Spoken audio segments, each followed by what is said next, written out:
Well, everyone, I went ahead and just basically brought all my iPhones together, starting from the iPhone 6s all the way to the iPhone SE 3 that Apple just released. And I wanted to see, I've already done separate comparisons between all these iPhones, but to have them all laid out like this, and what's very interesting is Apple actually referenced every single one of these iPhones, sorry for the fingerprints and everything, every single one of these iPhones on the iPhone SE 3 release page, which is actually pretty crazy. So when the iPhone SE 3, which I have right here, when they went ahead and actually announced this phone on their website, you can actually kind of see the performance increase you're getting from an iPhone, SE3 compared to the iPhone 8, to the 7, to the 6S, so on and so forth. And they did the same thing with battery life. And I saw that with the battery life, yeah, it's pretty much better, and the performance is better, but it's very interesting to have them all side by side. Now, when we look at something like an iPhone SE3 compared to the 6S, it's very interesting to me how good of a job Apple did back in the day with the 6S and how much they made it look at least significantly more different than the iPhone SE3. I think the body is one of the bigger differences for sure. When you look at something like an iPhone SE3, you're getting the same thing on the front, right? Not that big of a difference at all, which can be more of a sad thing. Okay, that may look a little bit better, which may be more of a sad thing, but the back of these iPhones, they couldn't be any more different. The 6S had the aluminum back, the iPhone SE3 has the standard glass back, which I think looks great. It's really not a crazy big deal, but you do notice that the iPhone SE3 feels much more premium. That's something I like a lot, but I'm still surprised how great of a job and just how great of a feeling phone the iPhone 6S is, and it really doesn't feel like a cheap phone. I mentioned this before, but the 6S doesn't feel like a cheap phone, even though it came out in 2016, but I'm very surprised how similar these two things feel. Now, with something like the iPhone 7, I get the same exact vibe if I'm being completely honest. These panels are almost identically the same on the front. You have, True Tone on the front of the iPhone SE3, but you can't really tell that. Like, if I'm looking at both these phones right now, I don't really see that big of a difference. And with the iPhone 7 and the iPhone SE3, same exact bezels on the front, same exact style of home button as well, because they're not actually home buttons. They just, are vibration motors. Touch ID 2 on the front as well. You do have lightning ports at the bottom, nothing crazy there either. Thickness and everything on the side is pretty much the same. On the back though, again, this is where the bigger differences are.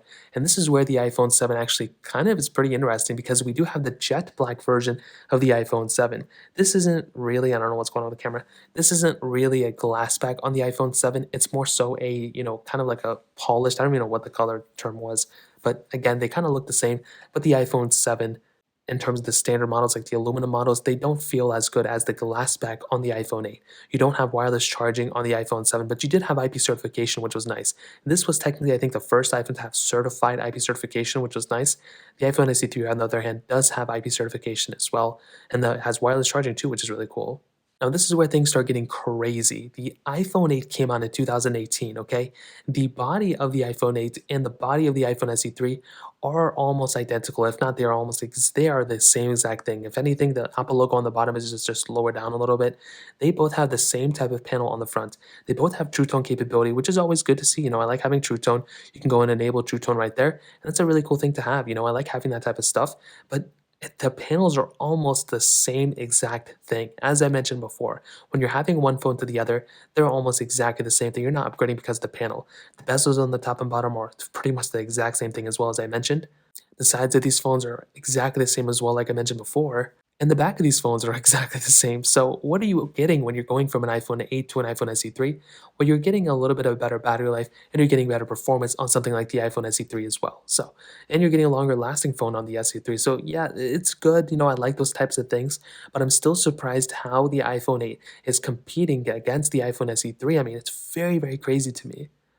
And then finally, we have the iPhone SE 2022 model or 2020 model that just came out like 2 years ago. And as I mentioned before, when you look at these things side by side, I can't tell you the differences. They're way more similar even than the iPhone 8 and the iPhone SE3. And looking at the front, exactly the same thing, 4.7-inch panels. All of these iPhones had 4.7-inch panels.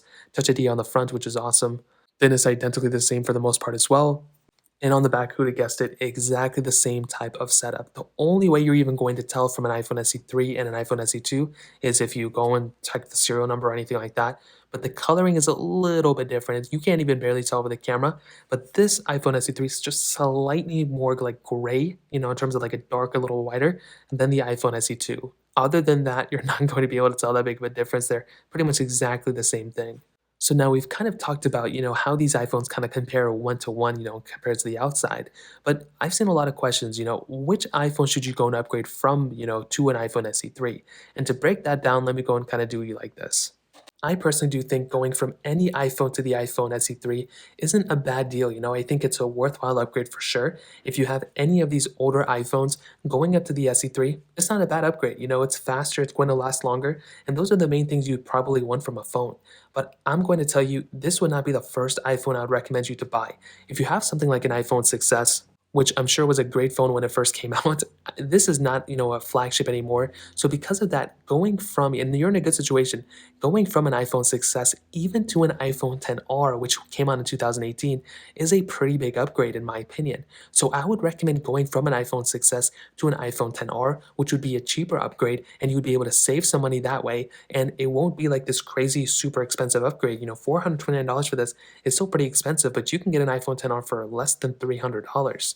If you own something like an iPhone 7, you're pretty much in the same situation. Going from an iPhone 7 to even like an iPhone 10R is a really big upgrade as well. Even though there's only like a year or two difference between them, this is still a worthwhile iPhone in my opinion to go and pick up.